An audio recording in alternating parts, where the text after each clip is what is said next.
And the real point is, why do people make fun of Islam? Why do they make fun of it anyway? Why do they insult it? Why are these cartoons being made? Why is there so much propaganda and so much hate speech towards Muslims, even justified as journalism nowadays, masked as, editorial columns, pieces about, and the framing has become more and more interesting. So it used to be radical Islam, right? So they talked about radical Islam. And they talked about Islam that these fanatics believe in some crazy militant version of Islam where they just want to kill everyone and all this stuff. And they want to, put women in garbage bags and all this stuff. But later, further down the line, the definition of radical has loosened up to the point where if you pray 5 times, now you're pretty radical. So now, radical used to be really crazy, but now they're saying anything that, if you can show Islam, if you look even Muslim too much, if a woman's wearing a hijab, she must be a radical Muslim. If a guy's got a beard, he must be a radical Muslim. We don't have it that bad in the United States, but in Europe, it is pretty bad. And I've been to Europe, and I can tell you, it is pretty bad. It is pretty bad. It is seen as very radical. But the question is why? We have this mentality, the Muslims have developed this mindset, they're out to get us, man. These kuffar, man, they hate us. They keep making these cartoons against us. They keep doing this propaganda against us. They hate everything about Islam. They're coming after this, that, the other. They. We don't have any time to look in the mirror. The prophets, I told you, alayhim salatu wasalam, were also made fun of. I told you that. The Sahaba were also made fun of. وَيَسْخَرُونَ مِنَ الَّذِينَ آمَنُوا. It's in the Quran. They make fun of those who believed. The kuffar made fun of those who believed. It's in the Quran. But the fundamental question is, why were they made fun of? And why are we being made fun of? Is it the same thing? And I argue it is not. Those people were made fun of because that was one of the ways to shut down the work of Islam. One of the ways to stop Islam from spreading, because they didn't know what else to do. Islam was so thought-provoking.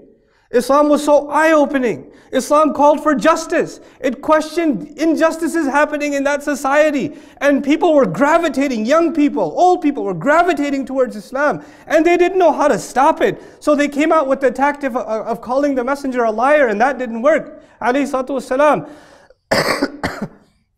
Maybe we can mock these people and just laugh them off so nobody thinks they're a big deal. That was one of their tactics, and when that didn't work, they resorted to other tactics. All of these tactics were there to stop Islam from spreading because it was too powerful. I don't argue that's the case with us. I argue the ridicule is being made of Islam because of how Muslims appear, what Muslims have become, how we carry ourselves, what our societies look like, what our streets look like in our neighborhoods, what our homes look like, what our businesses practice are like, what our governments are like. If you want to look at examples of corruption, if you want to look at the exact opposite of a civilized society, travel to the Muslim world, much of it. Hard for us to even be civilized in the parking lot of a masjid, for God's sake. The only time we're organized is when we have to be organized in sufuf, when salat is called. But outside of that, forget about it. Forget it. The worst kinds of just basic human decency we don't possess. We don't possess it. What is Muslim civilization? We love quoting our history. We love quoting when the Muslims were at the forefront of invention, when they were leading the universities of the world, when they were, people would come from all over the world to study ilm in Baghdad, and the Europeans had lost their literature and the Muslims had it, and they had to come to us to learn it. When Spain was a model for the world. We love quoting those things. What are you going to quote now? What have we done? What have we produced as a people? How have we contributed to the world? The only time we make it to the news is when we blow something up. Or when we're in some kind of chaos or another. This is, why wouldn't, look at it from the outside perspective. These people are crazy. These people are crazy. As a matter of fact, I'm not even going to point the finger at the Muslim world, the rest of the Ummah. Let's talk about Western Muslims for a moment. We come to these societies, and I've dealt with the Muslim community in the United States for quite some time. I've had decent interaction with the Muslim community in England and in Australia. But let me tell you something. The things you see among the Muslims, subhanAllah. I know Muslim business owners that'll lie on their taxes. Yeah, but I don't want to pay the kafir. Really, you don't want to pay the kafir. You're selling beer. That your Islam didn't show up then, but all of a sudden your wala and bara showed up when you had to pay your taxes. You know? These Muslims today, us, not these, us. We have such low moral standards. Such low moral standards. You have Muslim business owners that don't pay decent wages. They don't pay decent wages. They don't even give their wife their mahr. They're complaining about injustices in the world. They don't even have justice inside their home. Inside their home. Why would somebody want to be attracted to Islam? The ayah that I want to share with you today is one of the scariest ayat in the Quran when it comes to this ummah. رَبَّنَا لَا تَجْعَلْنَا فِتْنَةً لِلَّذِينَ كَفَرُوا. Our Rabb, do not make us a fitna. Do not make us a tribulation for those who have disbelieved. In other words, one of the meanings of that ayah is, Ya Allah, don't make us so wretched and so embarrassing a people, so far from the actual beautiful teachings of Islam, that when non-Muslims see us, they say, why would I want anything to do with Islam? Why would I want to be Muslim? I want to be like these people? This is what I want to be like? They are not justified in them poking fun. But we're not justified when we refuse to look in the mirror. We're not justified. We have to start looking in the mirror. We have to fix this problem. And it's high time we stopped complaining about what the world is doing against us. We are the people of La ilaha illallah. We have on our side Allah Azza wa Jal. His help is greater than any problem. There is no problem big enough to not be able to be managed when you have Allah on your side. The problem is we don't want Allah's help. At least we don't care to earn it. It doesn't just show up for free. It has to be earned. There has to be a transformation that has to happen inside my house. It has to happen inside my family. It has to happen inside my neighborhood. We have lost our moral compass. And I'm not talking about advanced knowledge of deen and fiqh and sharia. I'm talking about basic morality, people. Basic morality. We'll have masajid in the United States and across the world even, where fundraising is taking place. And they're gonna collect money. And once they collect the money, they're gonna say, yeah, we should put this money towards this thing or the other. Well, no, you advertise that you're gonna raise these funds for this project, but now you're putting it in another. No, it's okay, we have a fatwa. You have a fatwa to be dishonest? Where'd you get that from? But that's okay, we could do that. You know? We could lie even in the name of religion. We could lie, subhanallah. How can that be? How does it get to that point? How does it get to the point where you have to argue in your home? You have to argue with your parents, argue that, Dad, really seriously, I really think we should give zakat. No, it's okay. And there's an argument happening inside a Muslim home whether they should give zakat or not. This is happening inside the Muslim family. Why would Allah's help come to a people like that? That have been given the most beautiful deen. That have been given the most perfect teachings. And they don't even look in the mirror for 1 minute, for 1 day. Just, what am I doing wrong? You know, many of you are not ulama, you're not fuqaha, you're not muftis, you don't have to be. But you know what you do wrong. I know what I do wrong. And we keep overlooking it. Allah will not change the state of this people. You know, Allah will not change the state of this ummah. Nope, He will not do it. Allah Himself says, people say, oh, you just quote the ayat are the ultimate reality. There is no greater reality than the ayat. There is no reality you'll find in physics and chemistry and biology that you will find in the ayat of the Quran. إِنَّ اللَّهَ لَا يُغَيِّرُ مَا بِقَوْمٍ حَتَّى يُغَيِّرُ مَا بِأَنفُسِهِمْ. Allah will not change the state of a people until they transform what is within their own selves. مَا بِأَنفُسِهِمْ. There is something wrong inside of ourselves. Allah's answer to what is wrong with the ummah is something is wrong inside people. That is Allah's answer to what is wrong with this ummah today. When He says, وَأَنْتُمُ الْأَعْلَوْنَ إِن كُنْتُم مُؤْمِنِينَ. You are going to be in the supreme position if in fact you have true iman, if you're true believers. Now clearly we're not in the supreme position, so something must be wrong with iman. Because Allah is never wrong. Allah is just not wrong. This is a tragedy. One after another, and it's not going to stop, and we know it's not going to stop. We know it's not going to stop. The only thing we can do, instead of being overwhelmed by this flood of tragedy and constantly just figuring out a way to justify to somebody, you know, how we're not crazy. Because by the way, they're going to think we're crazy no matter what. You can't impress them. You could try. Messengers tried too. If messengers weren't good enough for them, we're definitely not good enough for them. Let me tell you. There's no way to impress them. No matter how we do right, the people who hate will always hate. The people who make fun will always make fun. But we better give them the right reasons to make fun of us.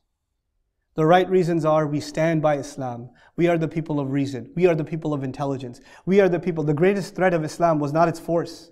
And this is, I promise this is my last point. The greatest threat of Islam was not its force. Was not the sword. Was not the weapon. The greatest threat of Islam was the power of its ideas and how it challenged injustice head on and how it questioned the integrity of other philosophies, other ideas. How can you think like that? How can you act like that? How can you judge like that? أَمْ لَكُمْ كِتَابٌ فِيهِ تَدْرُسُونَ أَفَلَا تَعْقِلُونَ. Why don't you think? How do you make your decisions? This was the reason. This is a religion of أَدْعُوا إِلَى اللَّهِ عَلَى بَصِيرًا.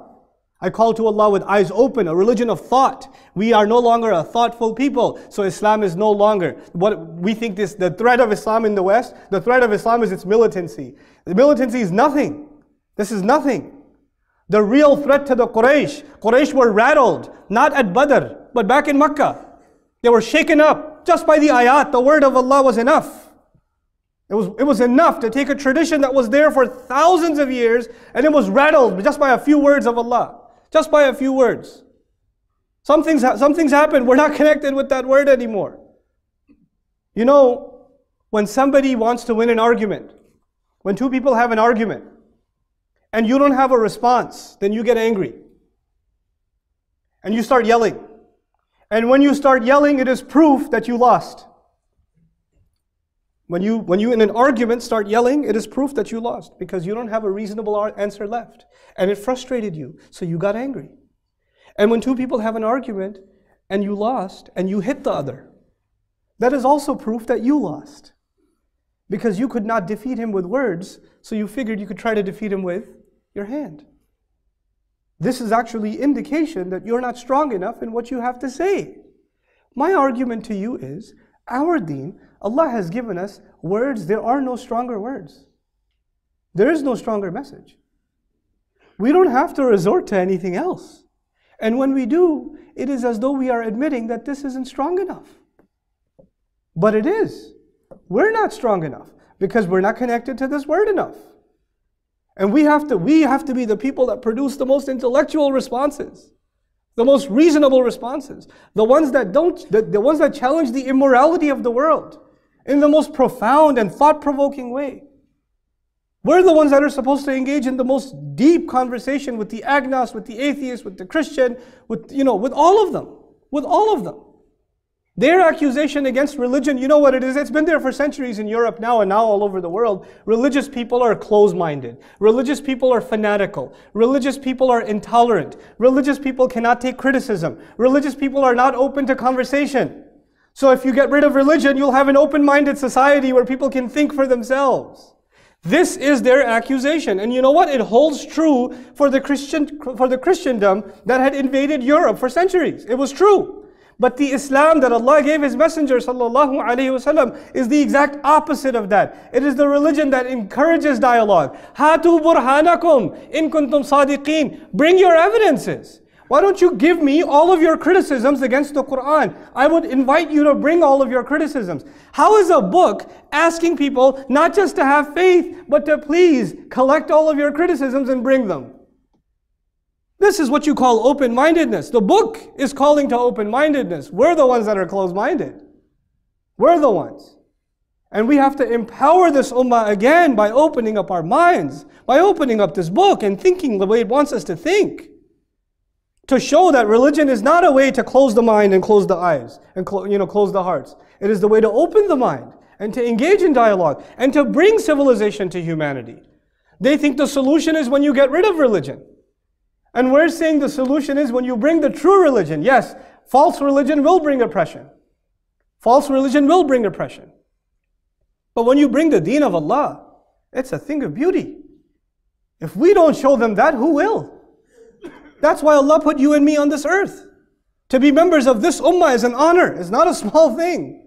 We are carrying collectively 1/5 of the Ummah's population on our shoulders, the burden that was placed on the shoulders of Rasulullah sallallahu alaihi wasallam. That is what you and I carry every single day, whether we admit it or not.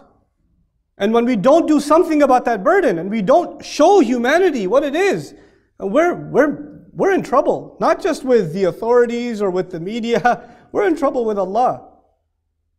I pray that Allah Azza wa Jal makes us a people of Quran once again. That it teaches us not just, that we learn to think the way Allah wants us to think, and that we are able to represent in our character, in our communities, in our business dealings, in our personal lives, in our speech, in our demeanor. We're able to depict what makes this deen so perfect, what makes it so beautiful. May Allah Azza wa Jal shine the light of this guidance into all of our hearts and keep it strong and make it stronger and stronger. And may Allah make the generation of young people real leaders for this community that are going to bring an age of light out of this age of darkness. بارك الله لي ولكم في القرآن الحكيم ونفعني وإياكم بالآيات والذكر الحكيم.